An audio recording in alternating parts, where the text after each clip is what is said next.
killed the president of Paraguay with a fork. How have you been? I'm just thinking it'll be depressing. It'll be depressing. Hi, I'm Johnny. This is Johnny Likes, the show where I talk about movies that I like. Today I'm talking about an underrated rom-com from the 90s. Today, Johnny likes Grosse Pointe Blank.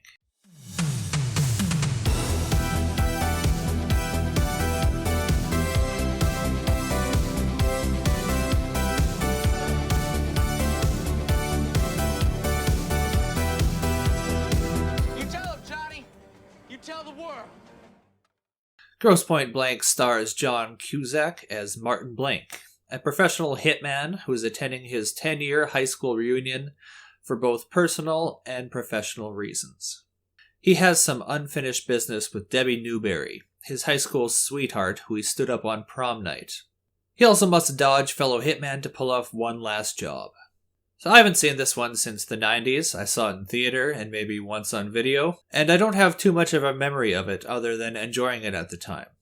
But I got a request to do a review on it, and so I thought I would give it a rewatch. What a great little gem of a film. I thoroughly enjoyed myself for the whole time.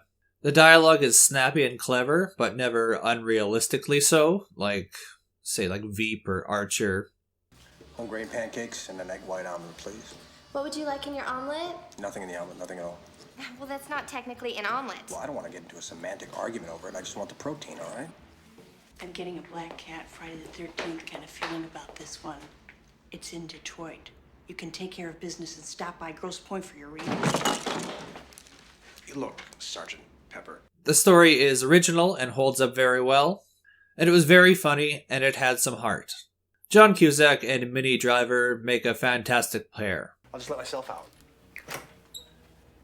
And, lock the door behind because, a lot of undesirables around. I'll call you. I'll go.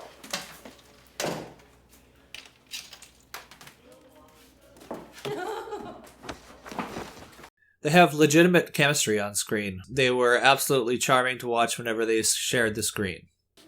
I don't think you're broken. No? I think you're mildly sprained.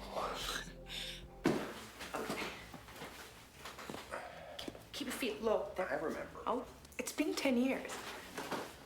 Oh! Fly. Be free. I'm flying. Be free. Emancipation. Are you free? Of course. Okay.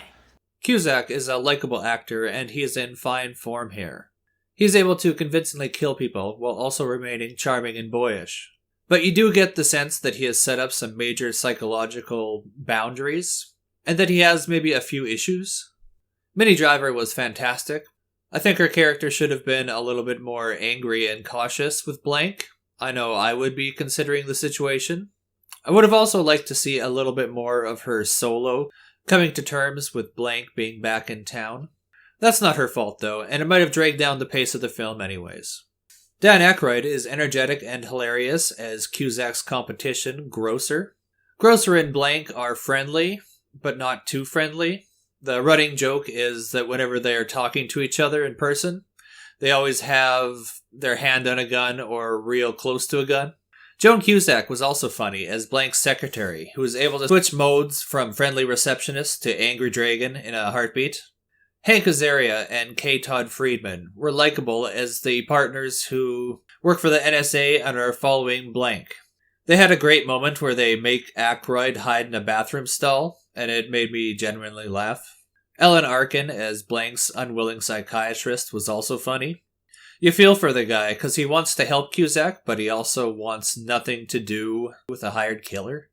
And he has told Blank that he doesn't want to treat him, and Blank just keeps on showing up every week at the same time. The little bits of action we do get here are all well done and exciting. Lots of shooting with set dressing flying around. A little bit of hand-to-hand combat, but mostly gun mayhem. One of the few things I did remember from my initial viewing was Blank trying to kill a guy by dripping poison down a line from the either apartment or hotel room above him. And that always struck me as an incredibly inventive way to kill somebody. This isn't an action movie, though. It's a romantic comedy. Make no mistake about that. I don't want to mislead anyone into thinking that there's like a ton of action in here. This is a fast-paced comedy about a hitman coming home to rekindle his lost love. The soundtrack to this one was something else. It felt like for the entirety of the film that you were being bombarded with all these clips of songs from the mid to early 80s. This makes sense, as that's when the graduation took place. It did, however, surprise me with just the sheer amount of songs that got shoved into this movie. It felt like once a minute, once we hit Grosse Pointe. I might be exaggerating, but it sure felt like that. And it was also fun for me because I now know so many more of the songs that I did when I first saw it in the 90s. This is also the movie, at least in my mind, that helped to bring Blister in the Sun by Violent Femmes into pop culture for a new generation, as I was around 12 or 13 when I saw this, and that song still in my head. Joe Strummer of The Clash was responsible for the original music in the film.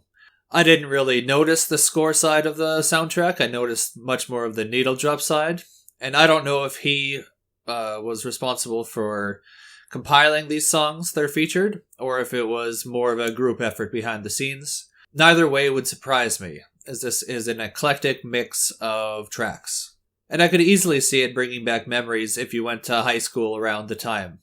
Grosse Pointe is a suburb of Detroit in this film, and nothing about the look of it gave me Detroit vibes, so I think they either should have set it somewhere else or shot somewhere else. One of the two. Maybe this is exactly what suburbs of Detroit look like though, so I could be wrong there. Let me know in the comments if I'm out of line. This is a charming and very funny film, with an interesting take on high school reunions and a strong romantic side. It would be a great date night film. My main problem with the film was how easily Cusack was able to just go home and rekindle relationships after being gone for 10 years. I think he should have struggled a little bit more. I found this film to be very enjoyable and would easily recommend it, even if it's not your typical fare that you would watch. And I would classify this as a hidden gem. I think it got a little bit slept on, and I'm going to give this a 4 1/4 out of 5. If you like this, other stuff to watch, maybe watch Romy and Michelle's High School Reunion. It's another high school reunion themed movie from around the time. You could watch The Big Chill. That's another kind of reunion-y movie. And you could watch High Fidelity, another John Cusack kind of rom-com from around the same time, which is also quite funny. Actually, High Fidelity has a similar thing to The Psychiatrist in this movie, where Cusack was just started showing up every week, and in High Fidelity, he hires on employees at his store for part-time hours, and they just start showing up every day. So what's your favorite high school reunion movie? What's your favorite John Cusack movie? What do you want to see me review? Let me know in the comments. If you could do me a favor and like and subscribe, that would be super. It's quick, free, and relatively painless. Plus, it really helps me out. Thanks for watching me talk about movies for a little while, and you can tune in next time to see what else Johnny likes. You alright? No, I'm not all right. Take it easy. I'm hurt, I'm pissed, gotta find a new job.